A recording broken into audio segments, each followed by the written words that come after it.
much for joining us. Coach Cavin Johnson, a good day in the office. A win, 3 on the trot. Please give us just an indication of what happened in 90 minutes plus 5 minutes. Yeah, good afternoon, guys, ladies and gentlemen. Yeah, today I think we won the game,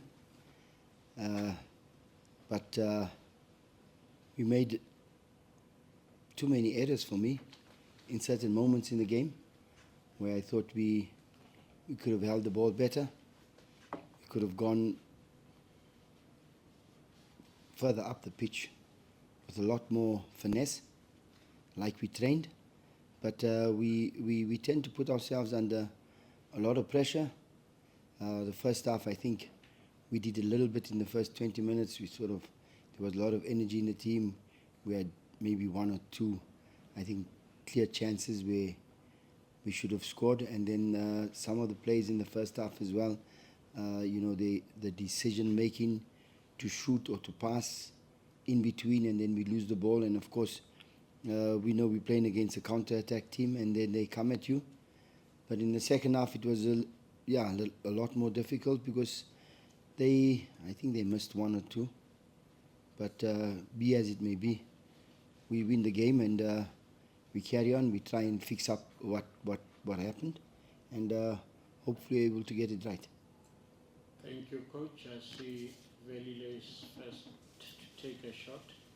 Timed for 10 minutes. Prepare your questions and let's get rolling. Velile. Okay. Okay. Thank you, Coach. Veli from SABC. As you just said as well, the team was not really like this today. But it's also for the first time the team has recorded 3 wins in a row. And I think maybe the signs of an improving or building a winning culture, even when you're at your best, you still pick up 3 points. Is that maybe the positive that you're taking from this? Well, in one moment, yes, maybe that is, but not for me. I think we need to be much better. And like I told the players, it's 3 in a row. Yes, we celebrate. And for me, that's not Kaizer Chiefs.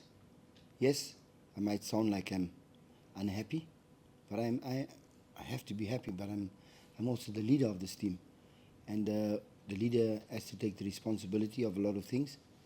When we lose, I'll take the responsibility. When we win, I'll take the responsibility as well. And going forward, the players have to feel what it is really like. And we stitch halfway the match before, we stitch halfway the cloth, and now we took a few threads out again, so we got to stitch again. So we just carry on. Okay. Coach, congratulations on this victory. I know that it wasn't a fluid football, Prince Moraki, my name is, for what you say.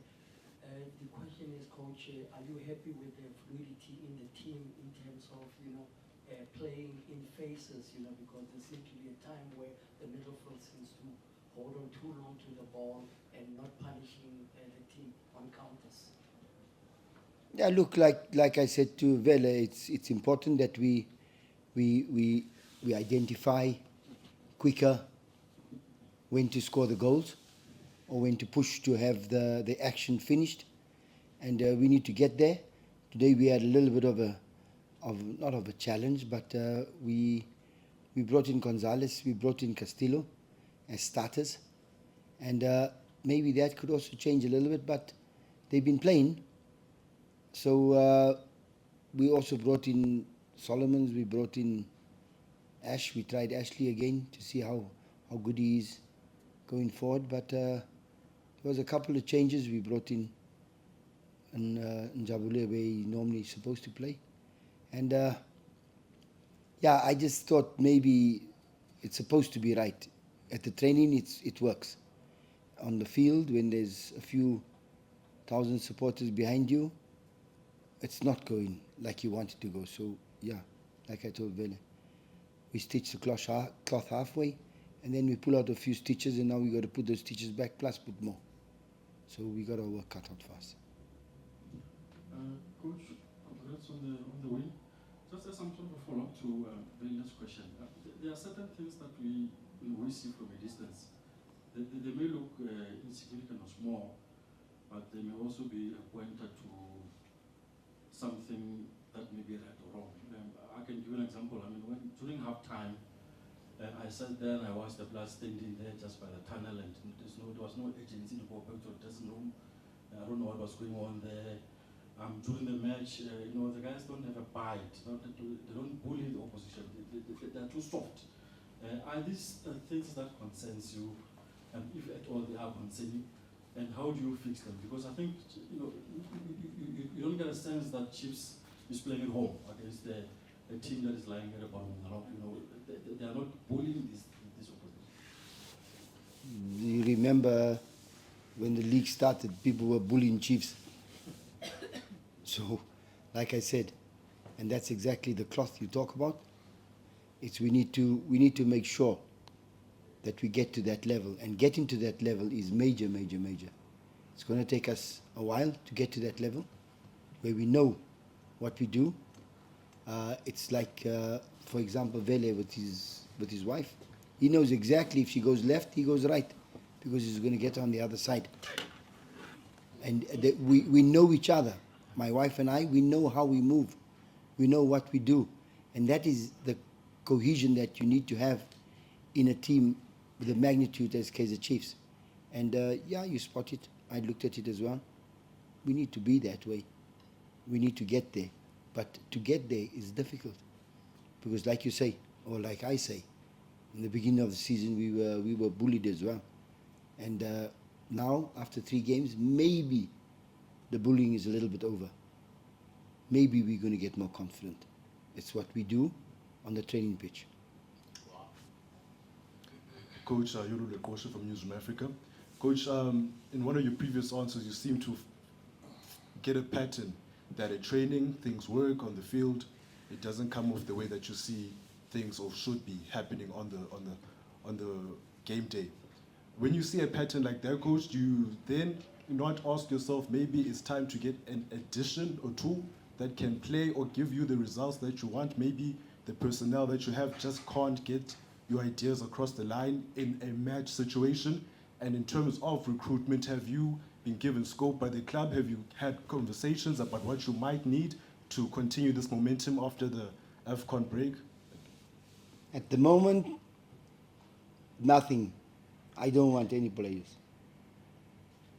Because I think that the time I've spent with them is far too little.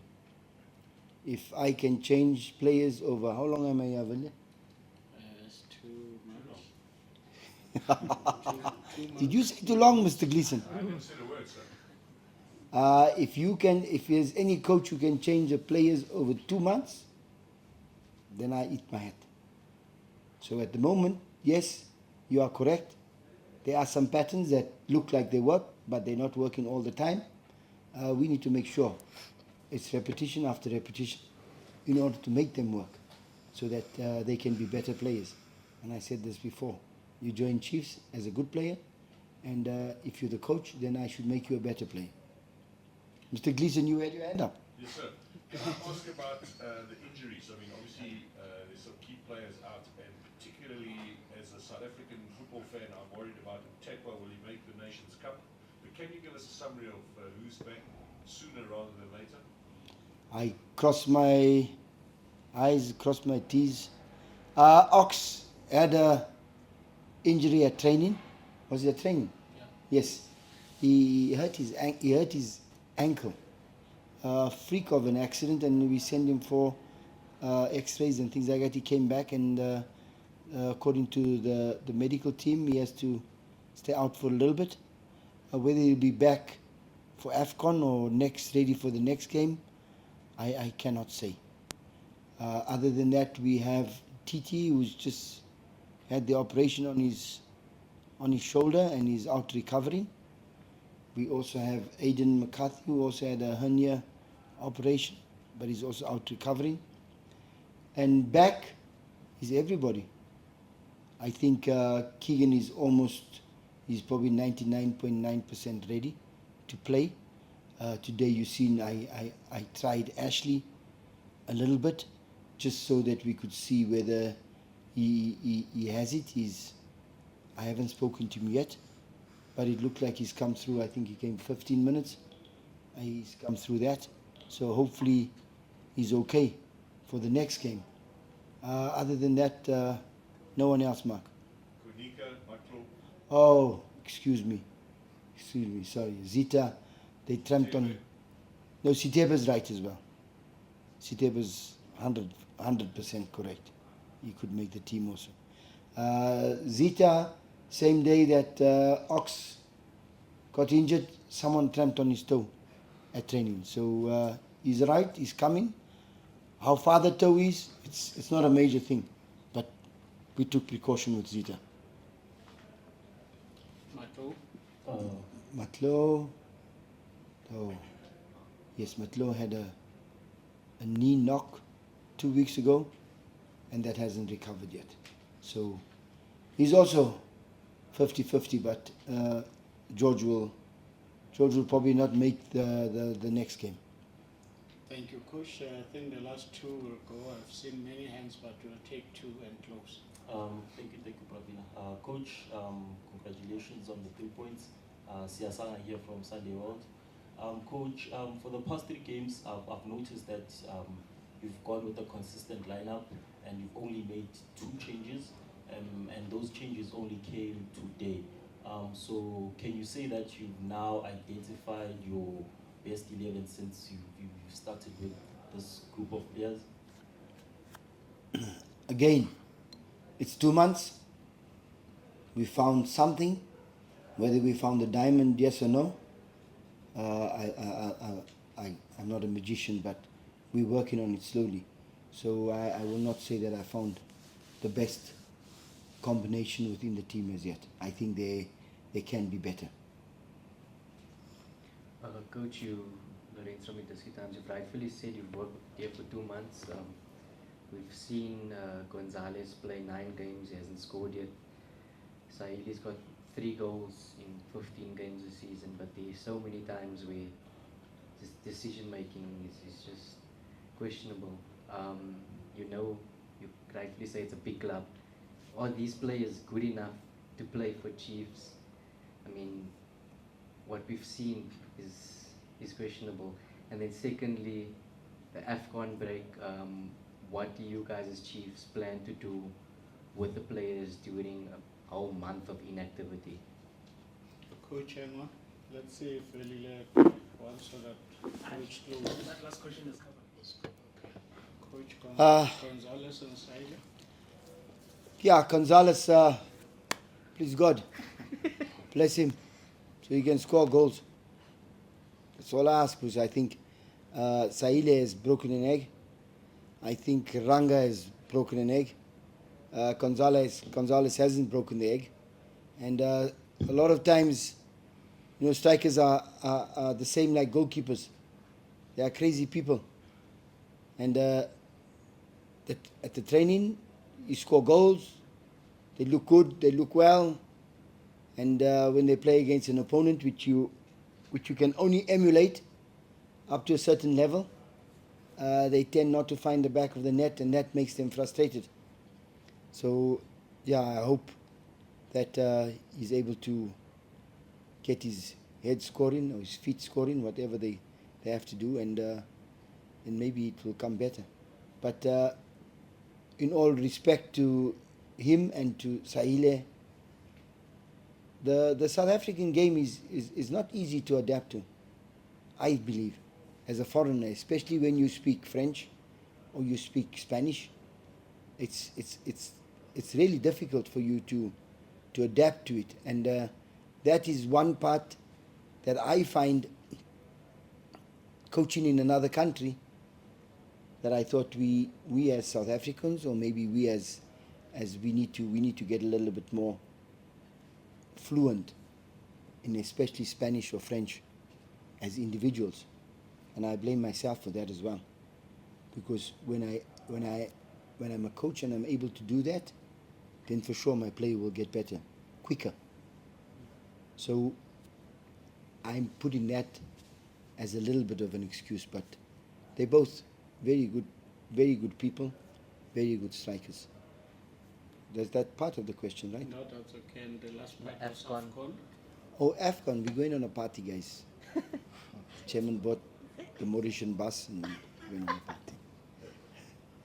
On that Kaizer lighter Chiefs, no. We will give them off after the last game for a few days, and I think it's nice when it's like this. So they will have about 10 or 12 days off.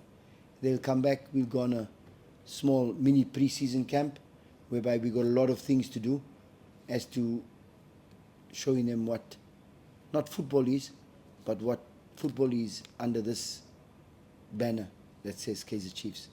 And then we get ready for the next half of the season. And please, guys, all of you, have a good Christmas, have a good New Year.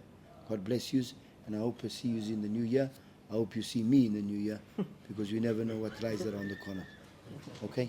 Thank you. Yes, thank you. Have a great time. Look after yourself and families. Drive safe, and we'll see you very soon.